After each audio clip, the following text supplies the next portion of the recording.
nagpaabot ng pakikiramay si Pangulong Ferdinand R. Marcos Jr. sa naulilang pamilya ng ikatlong Pilipino na nasawi sa giyera ng Israel at ng Hamas.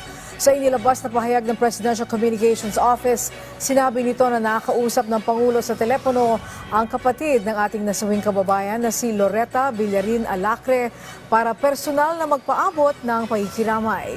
Sa kanilang pag-uusap, sinabi ng Pangulo na ginagawa ng gobyerno ang lahat para maiuwi na ang mga labi ni Alacre. Ayon pa sa Presidente, nakaalerto mga kinaukulang embahada ng pamahalaan para matiyak ang kaligtasan at kapakanan ng ating mga kababayang naiipit sa gulo.